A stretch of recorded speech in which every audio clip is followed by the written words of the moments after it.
like to call this meeting to order. Do I have-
Our first item under curriculum and instruction is the 27-28 school calendar. That just blows my mind when I say 27-28 school calendar. But as you know, just a reminder of our process that we use to propose the school calendar. Our Teacher of the Year group, in large part, is given the task of designing a few calendar options, 3 to be in fact. So they work all year to create 3 proposals. And then once we get those 3 proposals, we send those 3 proposals out to all Hallco, giving all of our faculty and staff the opportunity to vote. And so what you see before you tonight is the school calendar percentages. Thank you. So you can see for Draft A, Draft B, and Draft C, that we had a preponderance of folks that preferred Draft B. In fact, out of our 1,355 responses, 56.8% of those folks preferred Draft B. So if you'll go back to the agenda and pull up Draft B, what you see before you is that proposal. I was excited to see what they came up with. It looks really good to me in regards to an even number of work days, a little bit of a break, if you will, for students in each month. I want to really draw your attention to what those yellow dates there, October 8th and March 17th. If you'll recall, we got positive feedback from our opportunity we had this school year to learn from home from our parents when we did a parent survey. They thought that the quality of work provided was positive. And so we came to you asking if you would consider reinstating those online learning days. And so with your nod, you'll see those proposed in Draft B. Those again will be online learning days where students are given work to do at home. Meaningful work, that is, to do at home. Parents will know well in advance if we indeed go with this draft and can plan accordingly, giving our staff, our faculty and staff time for professional learning and also for parent conferences on those days. Suzanne, I'd also like to thank you. One of the things we've heard in the past, we used to do this before COVID, and then we decided we probably had enough remote learning for a while. But it is the world of work. It's the world of higher education. We do our students a disservice, and it gives our faculty an opportunity to reboot, to professionally learn, and to communicate with parents on those days. Also, you'll notice they're on Fridays, which has always been a lifelong, I knew that. Also, you'll notice they're on Fridays, which was always a lifelong no-no. You don't do professional learning on Fridays. We believe not only is our staff professional enough to do learning on Fridays, but what we've heard over the years from parents is, if we're going to do one of these days, why in the world is it not at the beginning or the end of a week so we can make a 3-day weekend out of it and do something as a family? Otherwise, it just becomes another burden for families to come up. So I appreciate that, and we will really be reinforcing to our folks that this is what's best for our community, and I like it. But any feedback for Suzanne? I think that's a great option because it allows you to take care of teachers and kids. Kids come half day, they get fed. Those kids that don't have a lot of food at home and all, they're fed. And it keeps them in a regular routine of school too. I like that. Now, we're So- proposing for these days, Dr. Smith, that these are full days. Oh, full ones. So okay. full days. We've done, you're Oh, we right, wanna we've do done some half? past days, we've done half days in the past before, Okay. but these are full days that we have proposed. Okay, so are we gonna try any half? Because I think somebody had mentioned that at another meeting. We All are full. only, at this point, again, this is, I'm open to feedback, but we only put 2 in to give it a Each try. semester? Okay. Yes, Oh, that's 1 good. per semester, instead of, Good. in the past, we had done maybe 2 halves per semester. Mm-hmm, But we do get feedback from parents that they oftentimes prefer a full day. Okay. It's easier for them to plan for a full day rather than having to make a shift and pick them up in the middle of the day. Okay, good.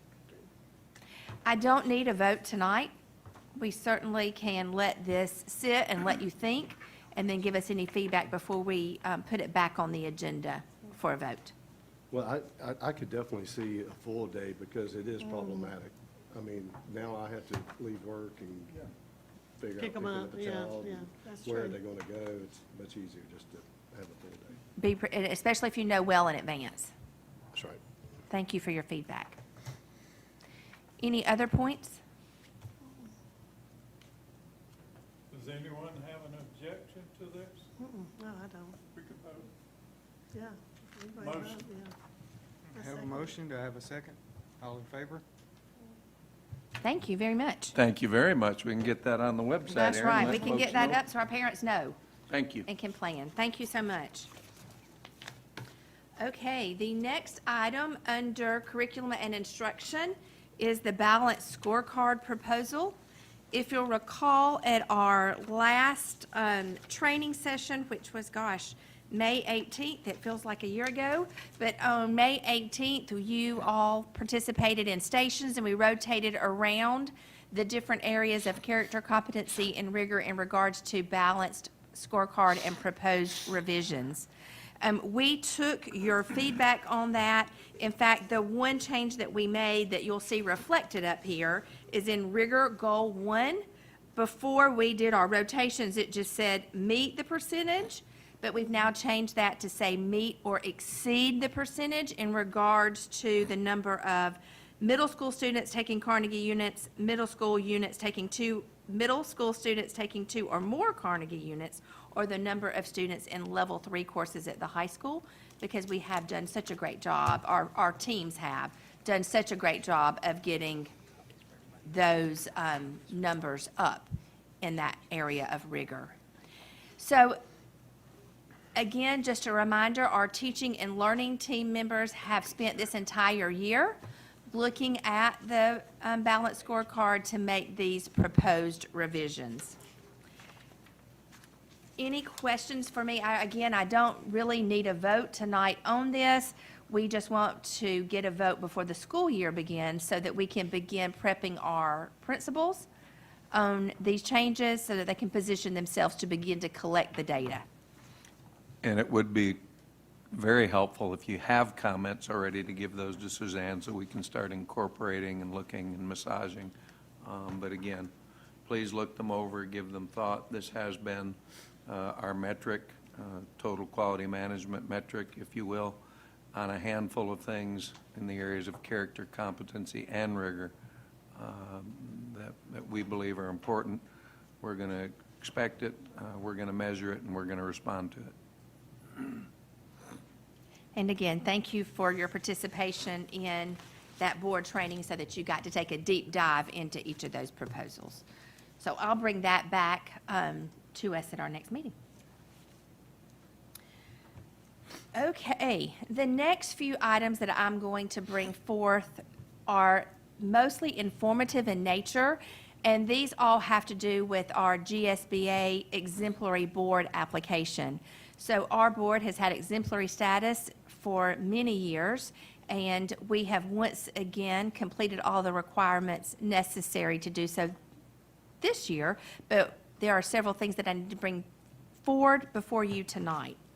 So the way this works, let me explain just the process once again, and then I will talk about each individual topic here. So the way Exemplary Board works is that we have a governance team first. You all make up that team along with Mr. Schofield.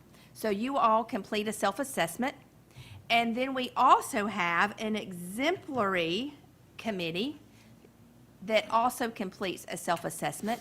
That exemplary committee is made up of the board chair, the vice chair, myself, and 2 community members.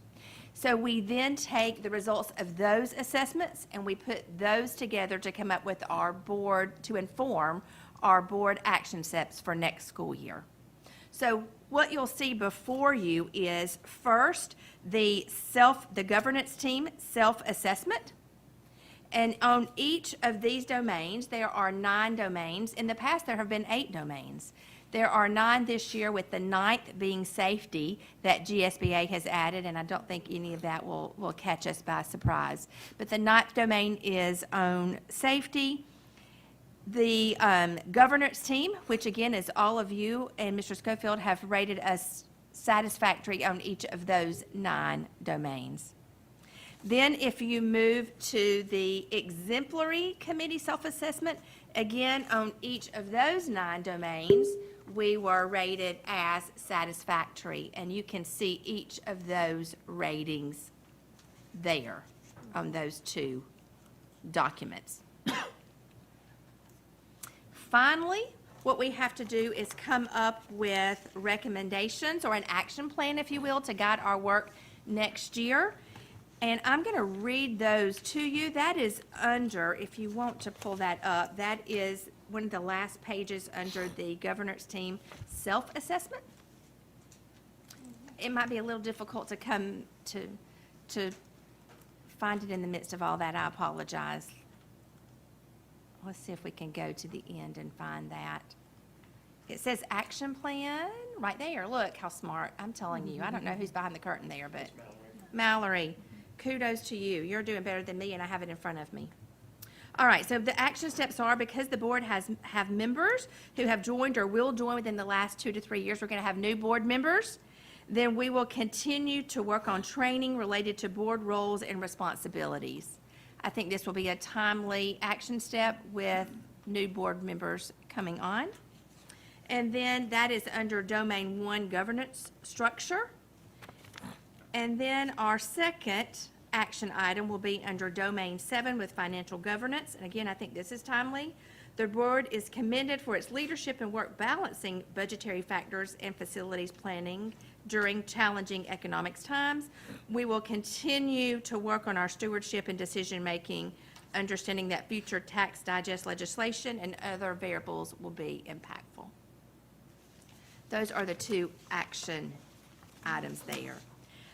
Really no approval on items 3, 4, and 5. Those are really just information items.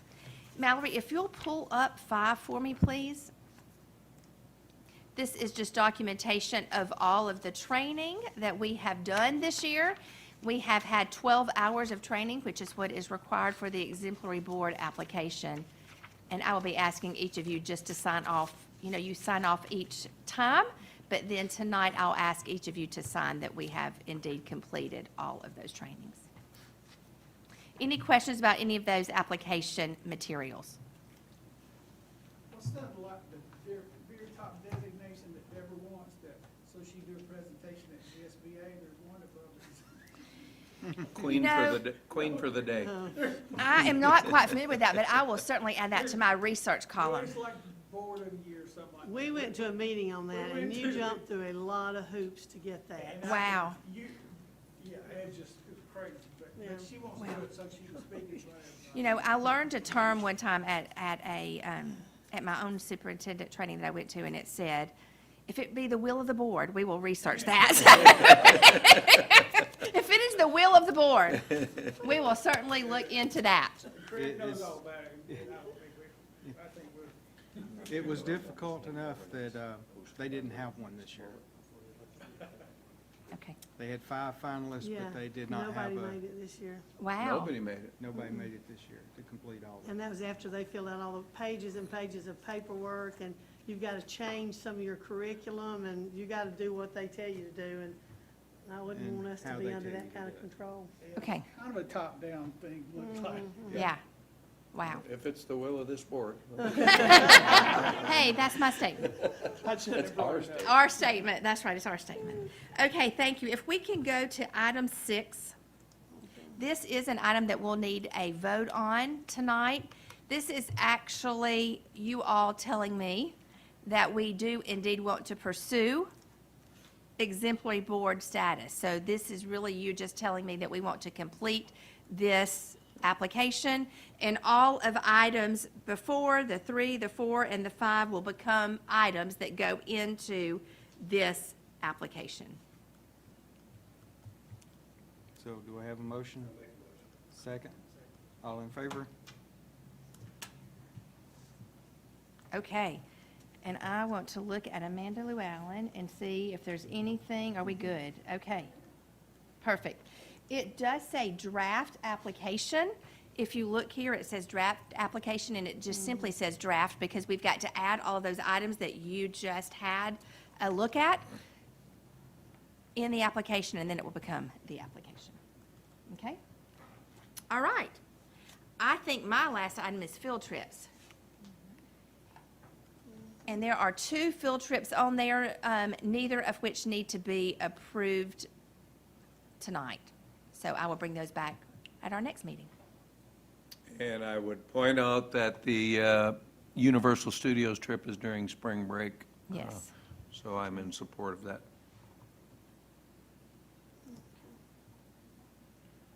All right. Super. No questions? We'll go on to financial management, and I think that's Jonathan.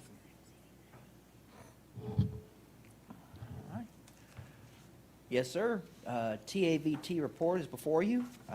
Overall, a little bit up from last month and a little bit up over same time prior year. If you have any questions, just let me know.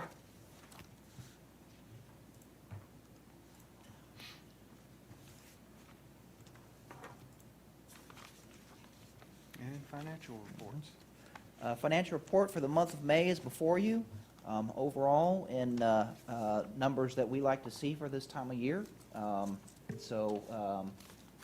Doing all right on revenues. Are a little behind on property taxes ad valorem wise for the time of year, but expenditure wise in a healthy spot for the time of year. But if you have any questions, just let me know.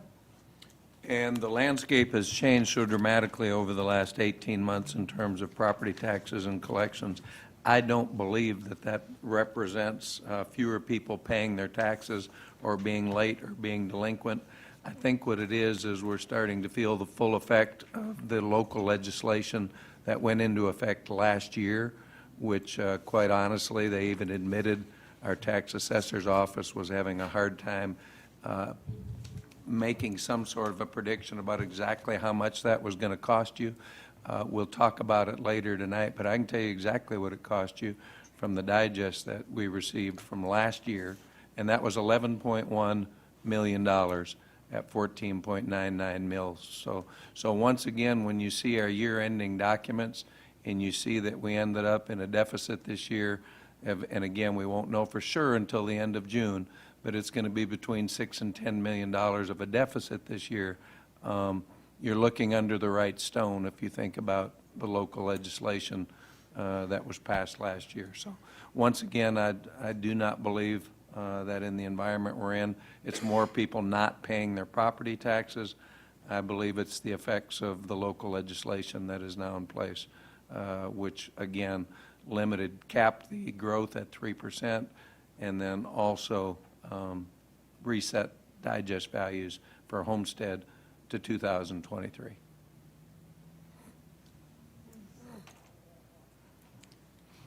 All right, budget adoption calendar. Can we Oh, go we ahead and need- approve that financial report, please? Do I have a motion to approve? Second? All in favor? So quick question. I know that the tax bills got delayed.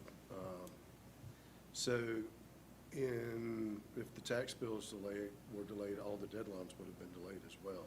In years past, before the new legislation, when did we, I mean, because typically you see, on average, you'd see a lot of escrow tax money coming in October, November, and then people meeting the deadline in December, and then some delinquent in January or February.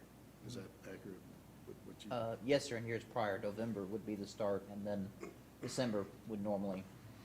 It tailed off there. So when it got pushed back, how far back was, I can't remember. This year, January was the primary year, so Okay. 2 months. And Bo, I would say we receive delinquent tax receipts all year long, usually in at least, even in the trailing months, hundreds of thousands of dollars per month. We actually received $1 million check this past month for delinquent taxes. So that could be a little bit of it too, that everything just is lagging because of the late adoption. So it's an excellent point.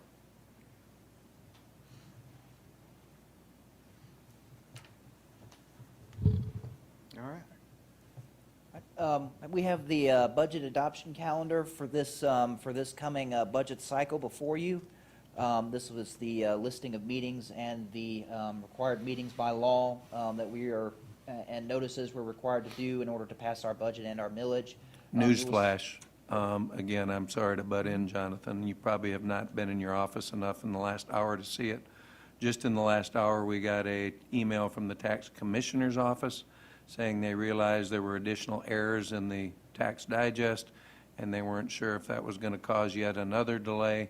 So he's got an asterisk on the bottom of this document that says that's pending, that we get to see some digest numbers. But I did want to point out that just in the last hour, we received a note from the commissioner's office that they have found additional errors, and that everything, again, we're just going to have to wait and see, which we've gotten quite good at. Go ahead, Jonathan. I'm sorry.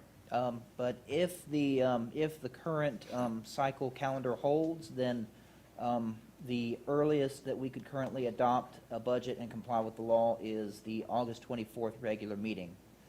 But if you have any questions about the timetable or anything like that, just let me know. We will be having 3 hearings regardless of when we do, with that loss of $11 million and running a $6 to $10 million deficit this year. Currently, we're also projecting somewhere between probably a $7 and $11 million deficit for next year. That is unsustainable.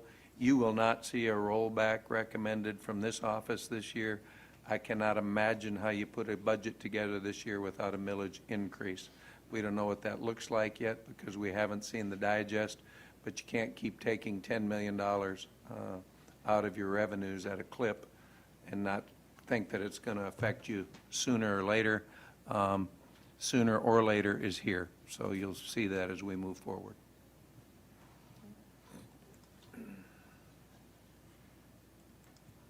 All right, continuous spending. Yes, sir.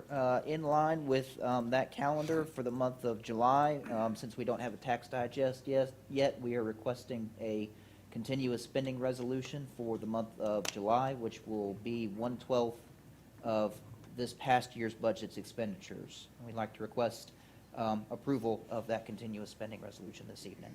And again, more at my level, what that means is this resolution allows us to continue with the budget that we have this year, spending 1/12 of last year's budget, which is just a little less than next year's budget. We will be fine, but that's what a spending resolution allows you to do. Looking at that budget calendar, you're aware that we'll, at the very least, also be doing one for the month of August. But would like to make a motion that we pass a spending resolution as our employees generally appreciate a paycheck, and I sure appreciate you being able to give them one. So do I have a motion? Second? Second. All in favor?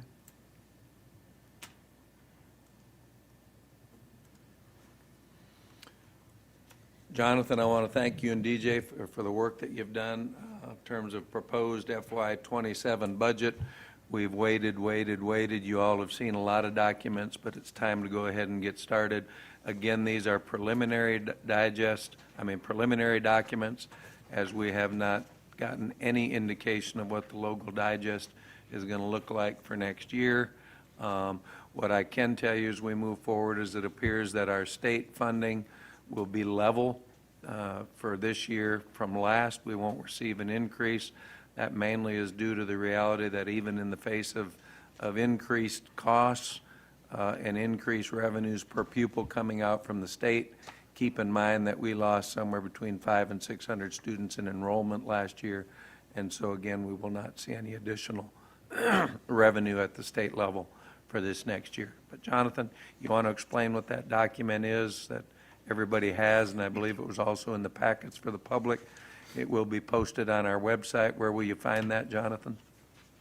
Yes, sir. It can be found on the website that's listed on the front of this document right here. Okay. Which is the Hall County Schools budget page. You can either Google it or access it through the hallco.org website. And Aaron, if we could make it very clear from the home page, if you go there and you see a big something that says proposed FY '27 budget, that every penny of information about next year's budget, as we have for the last decade, will be posted. Yes, sir.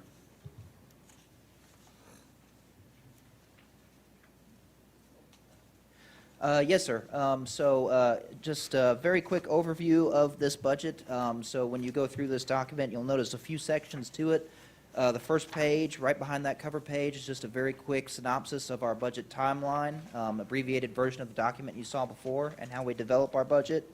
Right behind that are several highlights and factors that we consider when developing the budget, as well as things that are affecting us in the current year and how we are developing that budget. But if you'll get back to these really long pages in the back here, you'll see one is called the summary of the proposed budget. That is a summary of the budget for all of the major funds for this given year. You'll notice a few major categories: local funds, state and federal programs, and internal for workers' compensation. The largest of those, or the biggest one, is the general fund, which, when thinking about funds, you can think of them almost as just like your checking and savings accounts at home. Each has a specific purpose, and most of us operate out of our checking account. And so the next two pages that you'll see are a proposed budget for the fiscal year '27 general fund summary. That is a summary that ties into that general fund that you see on the summary of proposed budget right here. And then you will also see a line item detail of all of our expenditures in the back of that packet for the entire general fund, line by line. And if you have any questions or any specifics about the different aspects of the budget or how we developed it, please feel free to give me a call or send me an email, or just find me after the meeting. By the way, you'll have an opportunity to ask any questions, but if you go about, I think it's page 5 of Jonathan's document, you can, if we could get there together, it's expenditure categories and the areas where expenditures have gone up for the proposed FY '27 budget. I think it would be helpful to talk about those right now, and also at the same time, keep in mind that next year's budget, in spite of all of these costs, is only up a little over $4 million. What that tells you is there are $7 million of cuts in the budget that you're looking at as compared to last year. And when people say, tighten your belt, also keep in mind that of the 181 school districts in Georgia, FY '25 data was just released. The state revenue department ranks per pupil expenditures from highest to lowest. For the 20th year in a row, we are in the 25th lowest percentile. Matter of fact, we're just over the 21st percentile ranking for total expenditures this year. But when you go to that 5th page, you see where the increases are next year. And if you think we have more say over some of these than it feels like we do, please tell us. $1.6 million increase in health insurance premiums required by the state.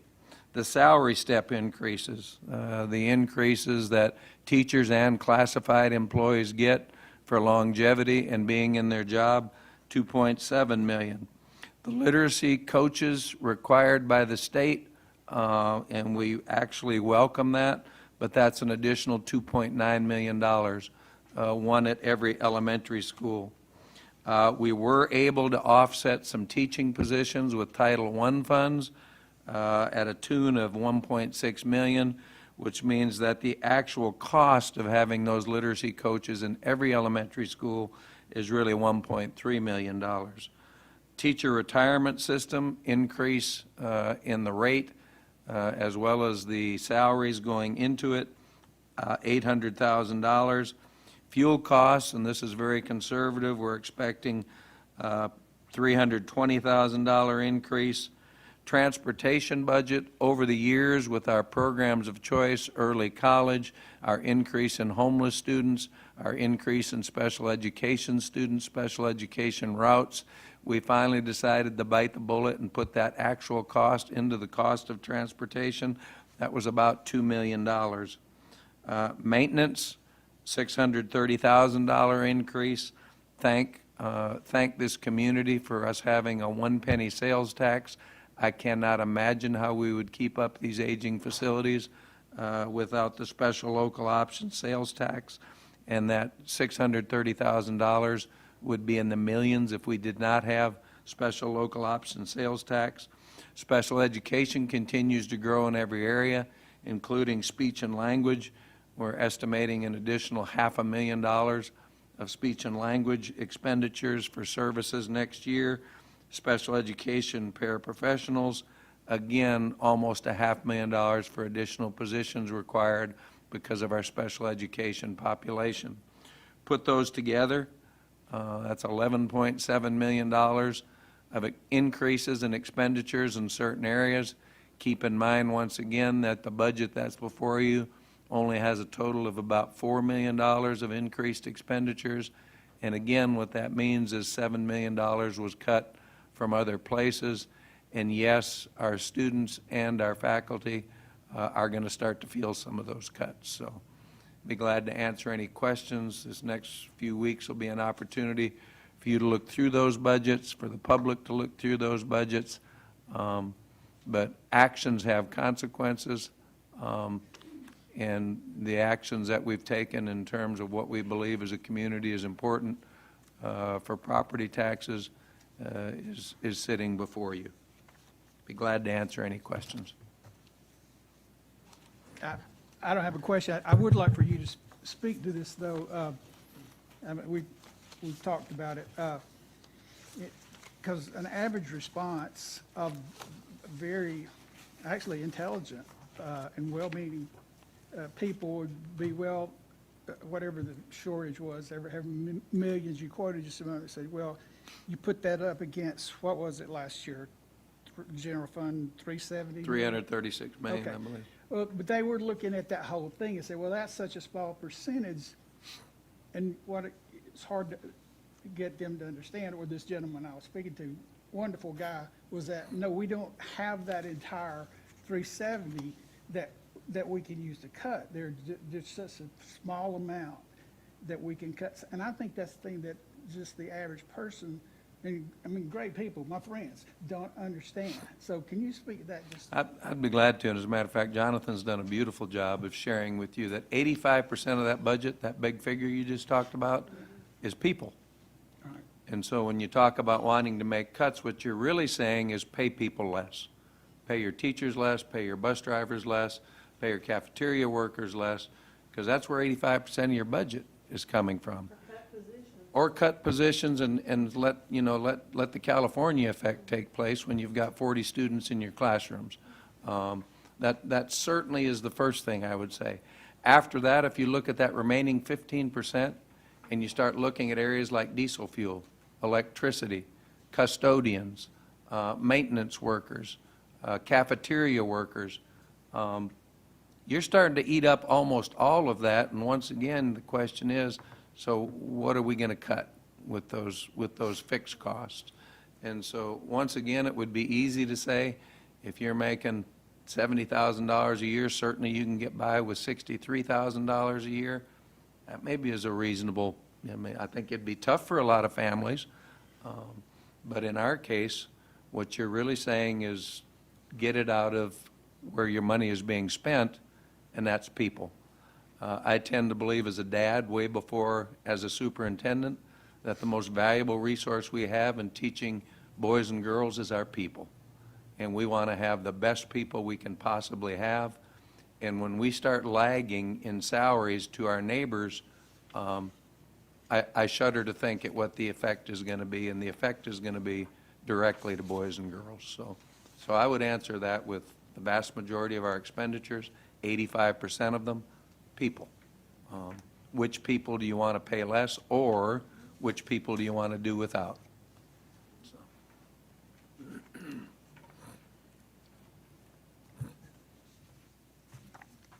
Any other questions, comments?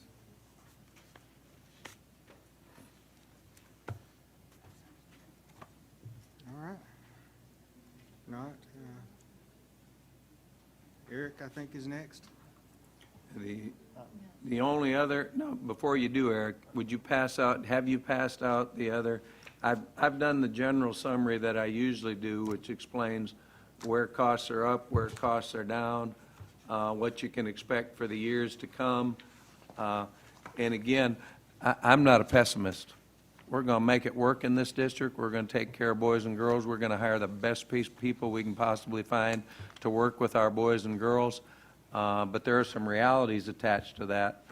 And I think that document covers a lot of what we've already said. But Eric, go ahead.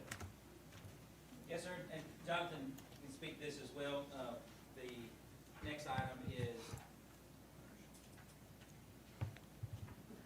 The next item is just a contract extension for our copier services. And so, as the document says, we have a 5-year agreement. We are in a great place as far as equipment and usage.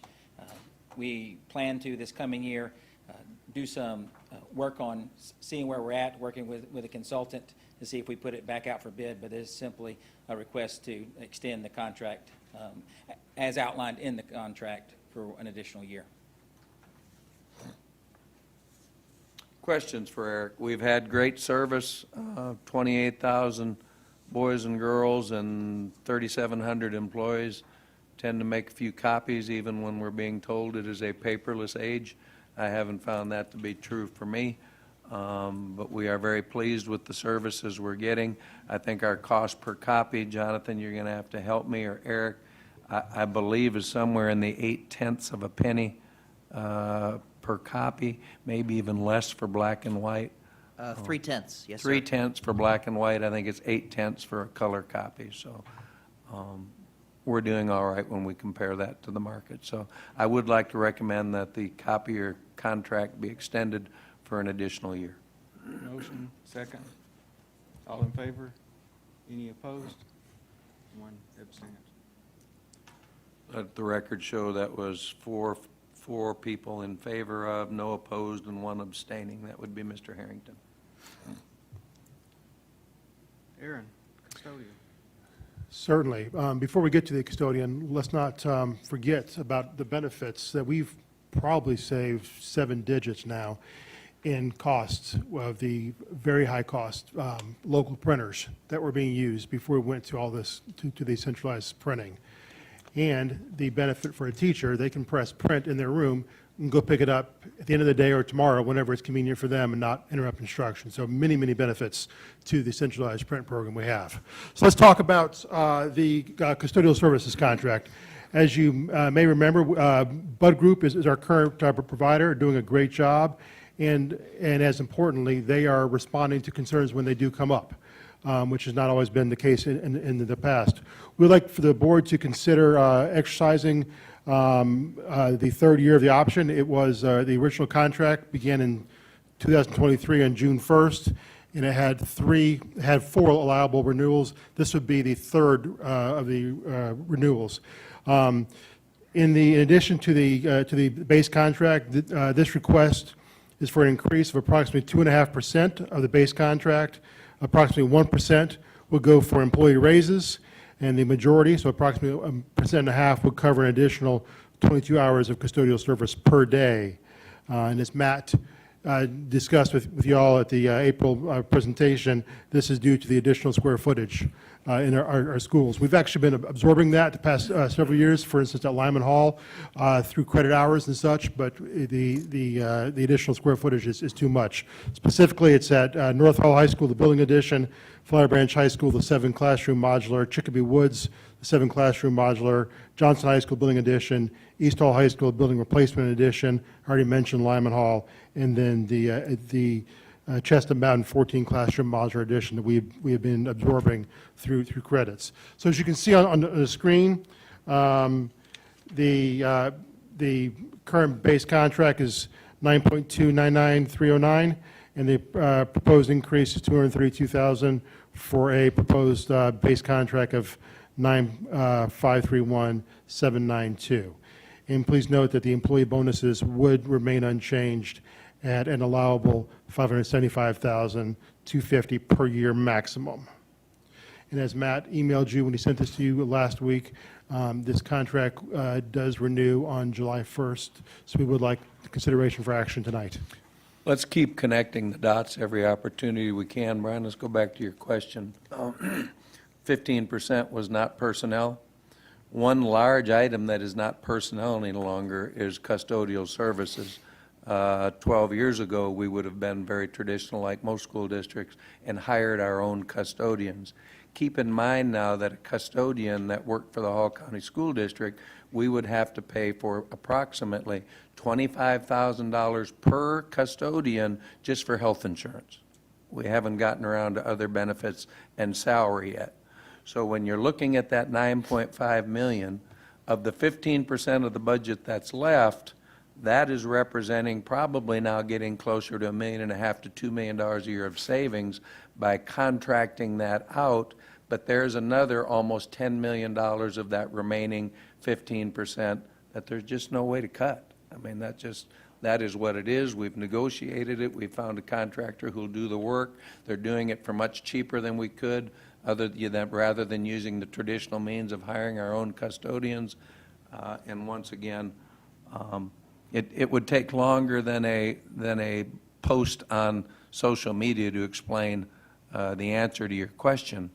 But again, like you said, I have a firm belief that most people are deep enough to understand that. So I would like to recommend that this contract be approved at approximately the 9.531792 for the FY27 school year. Do you have a motion? Second? All in favor? I take it we've been overall pleased with the service that we've gotten. I mean, I haven't heard of any issues. We have. I mean, we have a lot of square feet, and there are issues that come up, but they have been addressed. This is one of the things that we monitor continuously. But yes, it's been a good engagement. I want to thank this board, Bo, because 5 years ago, we were having too much of a lag between seeing some deficiencies and getting them taken care of.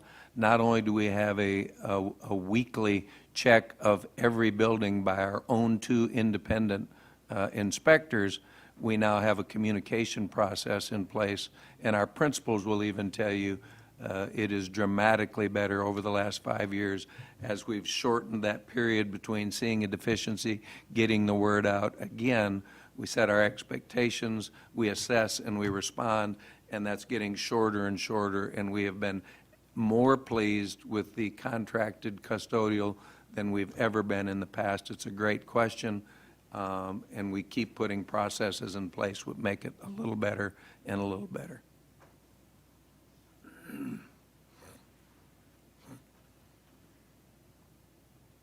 All right. Eric, back to you. Did we pass that? Yes, sir. There are the 3 items listed there that we would like to be declared as salvage. The palette of books are books, a lot of them from the 1990s that are no longer in circulation, as our team has gone through and identified them to make room for more current titles. We'd like to have those declared salvage, and then actually use them in our pantry and along with our social workers to distribute them to families that may be in need of those type of resources. The second one is salvage technology. This is, again, as we go through and get end-of-life equipment out of our buildings, and it starts to accumulate in our warehouse, and our techs use as much as they can to repair other items. At the end of the day, we're still used with stuff that doesn't work any longer or barely works. And so there's several items listed there that we need to declare salvage so we can make room for other things. The last item is some vehicles in our maintenance department that have served the district well and have come to end of usefulness and end of life. You will notice the 2017 is Dodge Ram is fairly low mileage, but it is a very small van that doesn't meet any of our needs, as well as it just doesn't fit in our fleet. So we'd also like to have those items declared as salvage to get them to someone who can put them to use. And again, that's very unusual for us to have something with 93,000 miles for sale. It'll be sold on govdeals.org. We'll get an extremely competitive price for that. But I would ask you that if you really want to find the sleeper in the group, it's item number 4. And if you're looking for something perhaps to camp with the family, with only 387,000 miles on that 2002 van, you could really, if you could get it to start, which we haven't been able to, you could really have some good family time with that 2002 E250. I'd like to recommend that all of those items be declared surplus as presented. Do I have a motion? Second? Second? All in favor? Thank you, Eric.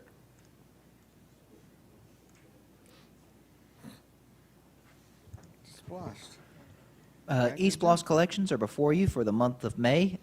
Overall, we collected just a little bit less than $3.7 million. It is a little bit down over the prior month and a little bit down over the prior year, but we'll watch that and we'll let you know what happens. Yeah, we don't do anything there. All right. Aaron, I believe you're going to do our project updates. I'm going to try and fill Matt's big shoes, yes. As a reminder, all of the items that you just declared surplus, all that money goes back into the general fund, and we sell it to the highest bidder. So, all right, a quiz. Brian, you paying attention? I have been, but I'm not now. What happened 47 days ago? I don't know what happened yesterday. It was the last day of school. All right, Bo, you're smarter than Brian. What happens 41 days from now? Teachers return. There we go. All right, so the message there is that we're over halfway through the summer, and we've got some updates for you. So let's take a look at North Hall High School first. Mallory, if you can slide down those pictures. The work is progressing well in the space that's being renovated. That is now inside the new 3-story addition. You can see the work next, if you can scroll down a little bit more, Mallory, you can see the work in the old front office, which is being transformed into student services. That's actually the bathrooms. Keep on going down. And also the work that is, keep on going down, that is the widening right there of the front hallway. So the bottleneck is no longer there between the 3-story addition and the rest of the school. So that is progressing well and is on schedule. Jumping over to World Language Academy Elementary School. World Language is still progressing to be completed the early spring of 2027. You see some of the progress pictures here. You see the pictures of the sheetrock, next one down. Sheetrock and the Learning Commons in top part of the gym. And that sheetrock there is where the sound panels, the acoustic panels will go in the gym, which makes a tremendous difference for using that gym for many things, in addition to PE classrooms. Moving over to Flower Branch Elementary School. The work is continuing. on the bus loop and the Carrera loop. And quite frankly, this is the project that if anything concerns us about extended periods of rain, this is the one that concerns us because of all the outside work that still has to be done. I was out there today. Good news is lots of dust today. Don't know if we'll see dust tomorrow morning with the overnight rains that are coming in, however. Also included here is the setting up of the half of the Johnson modular that was relocated this summer. But that too is progressing with the caveat that we need some more dry weather to complete the bus loop and the car loop work. Talked to the site superintendent today, and he's confident that we're going to finish the project though before students return. East Hall Middle School and North Hall Middle School are both similar projects. East Hall Middle School, the work is progressing on the roof and the HVAC replacement, as well as ceiling and lights being replaced. I was at East Hall Middle School today, and the difference is very noticeable. For about a third of the building, two-thirds of the building has power back on. The classrooms are much, much brighter than with the old fluorescent lights. North Hall Middle School, the final packet. North Hall Middle School is very similar to East Hall Middle School. The project is on schedule. If you walk through North Hall Middle School, it feels like it's further along. It's simply that they have got more of the ceiling grids in and the power back on to more of the building than it is at East Hall Middle School. But they're trending in the same spot. A couple of other projects I want to update you on that we don't have pictures of, that you guys provided SPLOST funding approval for. The theater work at Flower Branch High School, Chesty High School, and Cherokee Bluff High School are all on schedule. Want to call out that the stages in the theaters at Chastity and Cherokee Bluff are they're being renovated and rebuilt by our trades and training students this summer, working with under the direction of Rodney Presley, and all those work will be finished at all three of those before pre-planning, and the trades and training part will be finished up in the next couple of weeks.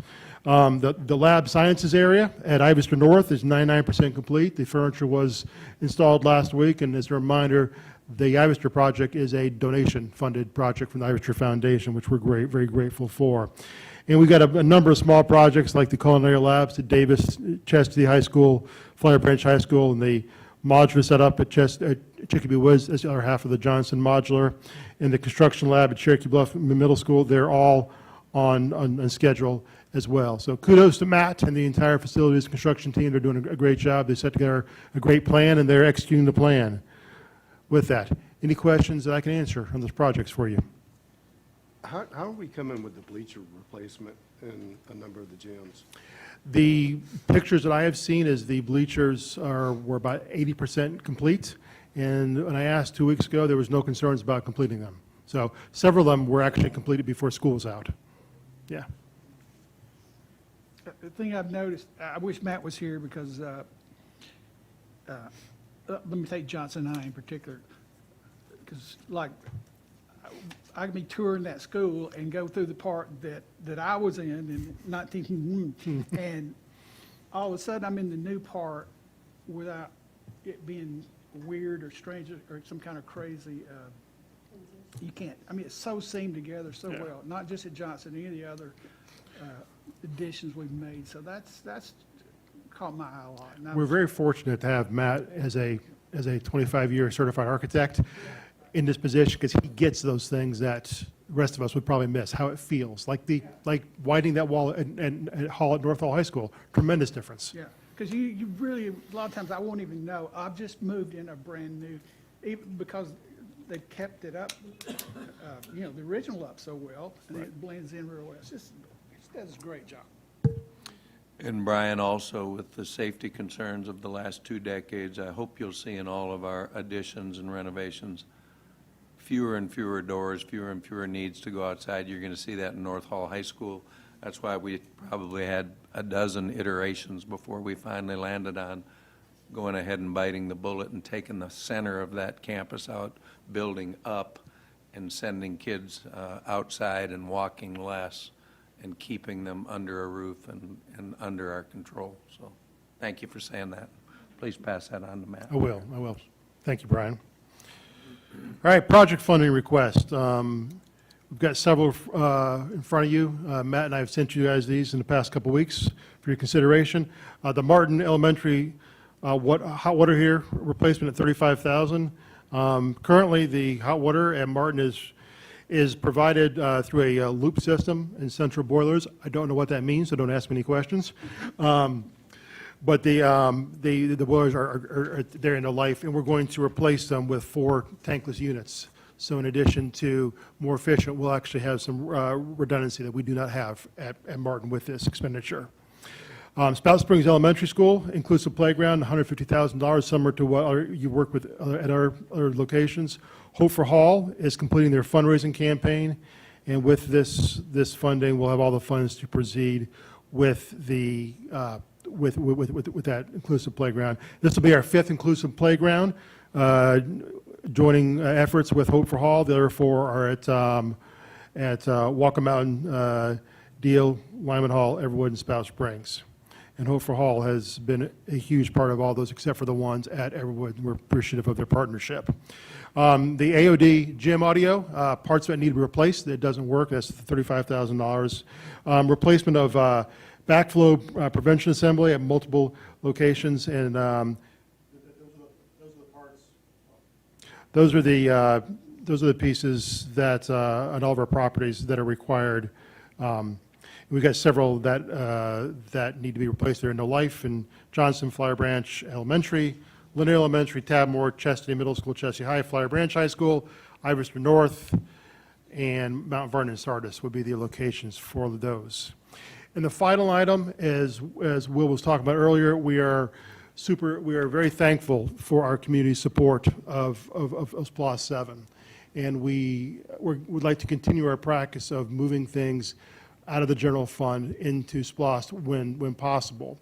For, I don't know, 6-8 years now, we have had a practice of the board authorizing a block sum for district-wide cabling. We usually do it in $20,000 increments. And then when that $20,000 is up, I bring you an itemized list of where it was spent before I ask for the next $20,000.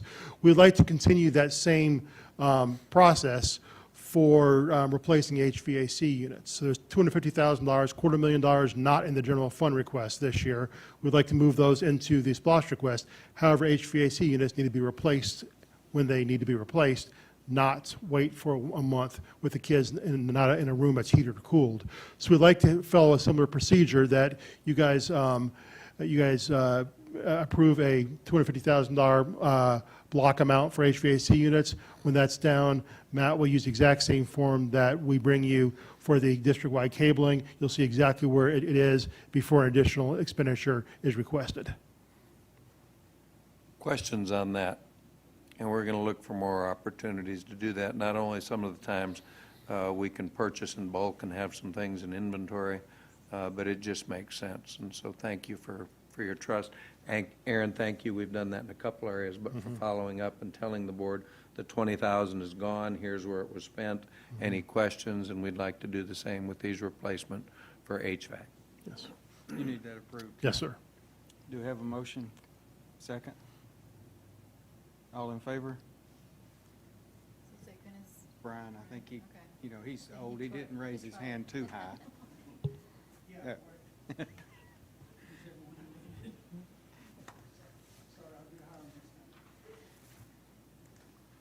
Personnel. You'll get your chance right now, Brian, to try that one more time. You guys received the personnel action items list on Friday. It was a long one this time. We have, at the report I got today, it was that there were 121 items. This is why we like to do these twice a month when we can, each at this time of the year. And I'm happy to answer any questions that you might have about that. Would like to recommend that personnel packet be approved as presented. Do I have a motion? Second? All in favor? Also, Carla, if you could tell us in terms of certified vacancies that we're still seeking to fill, how many of those do we have left? Well, when we started the day, it was 20, and now we're down to 18, which is amazing at this point of the year and in the teacher shortage that we're in. So we are very grateful for that.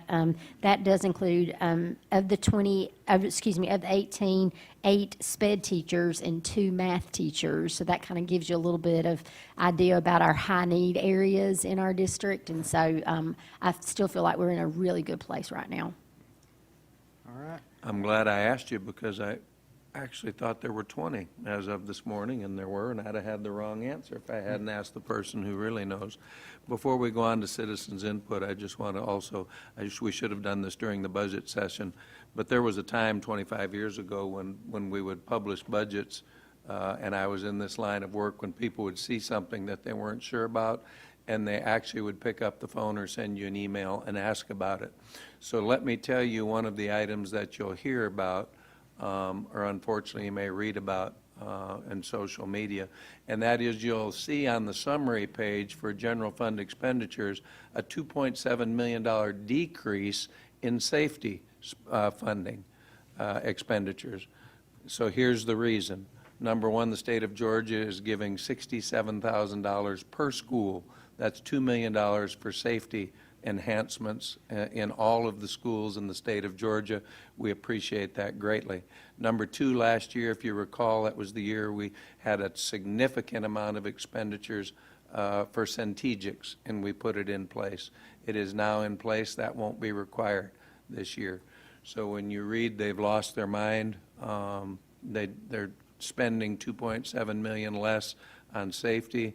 No, we're not spending $2.7 million left. Georgia will step up for $2 million of those expenditures, and Centegics is in place. So just wanted to give you that answer before you got the criticism or the question. Did the state of Georgia give us any money for those literacy coaches? They did, and that's why we were able to offset $1.3 million with title funds in terms of teaching positions. So yes, Deborah, it was significantly underfunded. You'll find that hard to believe, but you got a beginning teacher salary plus T&E, so probably underfunded with our crop of literacy coaches, who I'm very excited about.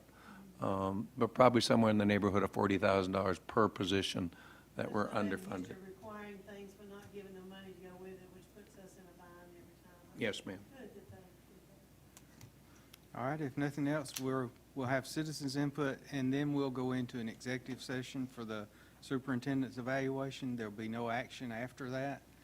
Once his evaluation is complete, it will be posted on our webpage, as always. No, it won't be posted on the website. We quit doing that a few Oh. years ago. Once again, I could care less if anybody sees mine. For 23 years, we posted it on the internet until people started. I don't mind people criticizing, but when you just lie about things, it's probably time to quit posting it. So it's not required by law. It's nobody's business but you five and me. Quite honestly, I really could care less, but I don't want it to be a distraction. So if somebody honestly wants to see it, they can give me a call, and based on what their history has been, be glad to show it to them, but I'm not going to let that be a distractor. All right, well, Susan? And Susan, just for a moment, I thank you for running for school board. I'm Absolutely. sorry that you didn't quite make it, but it's great that you put the effort in. Thank you for being here. Thank you. Okay, so I wanted to bring something to your attention. I'm not sure if you guys saw it or not, but I thought it was very interesting. It came out last month. It's the U.S. Surgeon General's advisory. It's a Surgeon General's warning on the harms of screen use. It's an advisory and a toolkit on how to protect children and adolescents.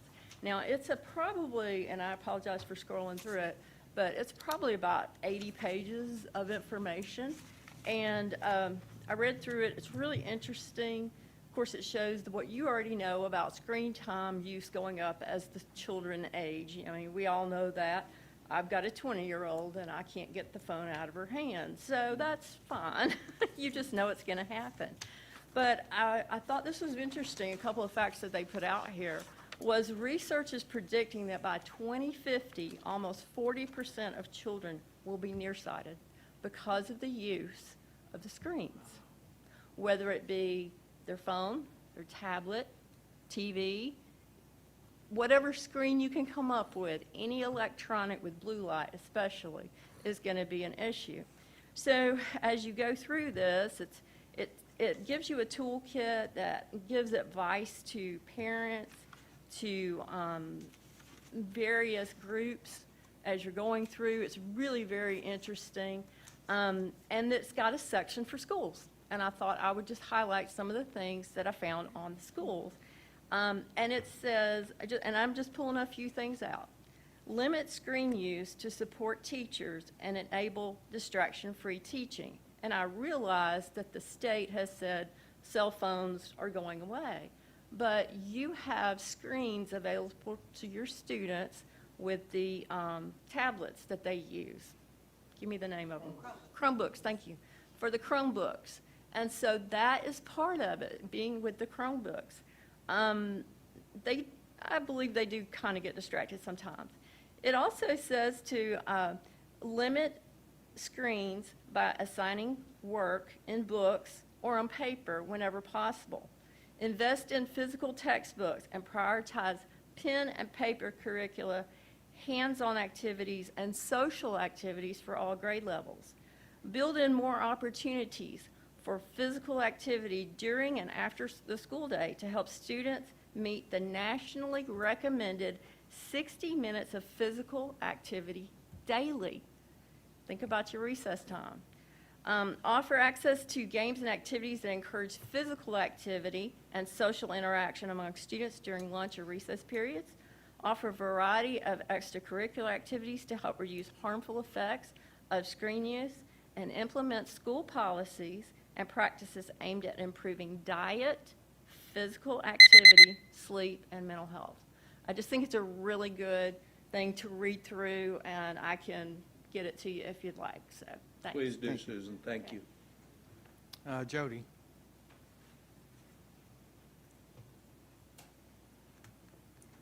My first item is going to come off of what you've trashed all night, social media. This one was a suicide awareness need for Hall County schools, ! Please reach out to the Board of Education and demand that they provide some education to prevent another tragedy. And I'm not even going to mention the name because I've been through this, so I kind of have a lot of experience having to deal with this. So another place has said, could you please, everyone, reach out to the Hall County School Board and ask them if they would urge them to support bringing in the United Way to help the board implement programs to help with suicide prevention. I know we have one little program, but I think we could use several, because I could bring you a suicide note that has one of your most precious gem schools listed in it, and it's sad. And it's heartbreaking, honestly, if you read it. And as far as the budget goes here, I think 25 years ago, and I'll probably date myself a little way more than 25 years ago, I learned one thing called reading and math skills. And I learned that you could go through and you could see what comes in and what goes out. So to insult the intelligence of citizens by saying that we couldn't understand that how the money was there for security and then comes in from the state, that we couldn't understand that. I read every single line of this. I can do the math on every single line of this. As a matter of fact, when there was some things that I didn't understand, I went to my husband, who runs 18 multi-billion-dollar budgets a day. He actually came and talked to Jonathan. My husband would look at this budget, and the first thing he does is he goes to the very back page. I'm going to say, what do you go to the back page for? In fact, I think it was Susan that asked him, what do you go to the back page for?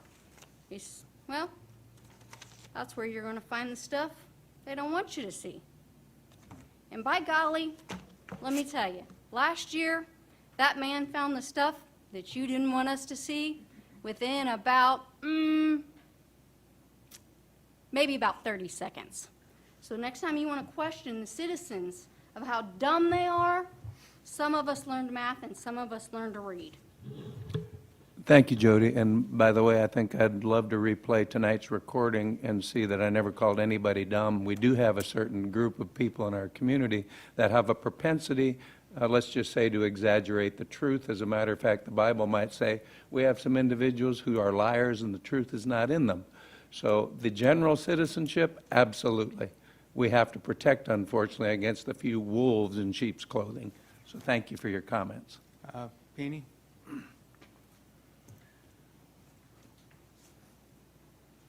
Hey, y'all. So just a couple things about the budget. It's always about the budget. Whether you're out here or you're at home and you're trying to explain to your husband why you went over on the grocery bill. There is a thing, maybe zero-based budgeting. Maybe you guys may need to look into that. And the other thing is when I know that the legislature, did some stuff to kind of relieve seniors so we could stay in our homes. But it's not just that for the tax base. You've got people that have CUBAs, you have TAD and pilot agreements for big companies that want tax abatements. And yes, they have employees here, but they're here because we have a great employee base. So I could see all these TADs and pilots when we were just growing as a county, but right now, we've got a great workforce and companies want to be here. So maybe get with the commissioners and talk to them about some of these TADs and pilot agreements and some of the special stuff that they do, because your budget should really not be just based on the shoulders of us residential people, especially as seniors, when you've got companies that are making billions and their profits are really high, and the county's just giving them free money for taxes. And you guys have to have your budget, but if the big companies don't pay it, who pays it? Us seniors and other, kids that are just starting out and are trying to get in the home, and then their taxes keep going up. So maybe get with the commissioners when they have these things come up and talk to them and say, maybe stop doing that. That's it. Thank you. If there's no one else, then we'll make a motion to go into executive session. Second. All in favor?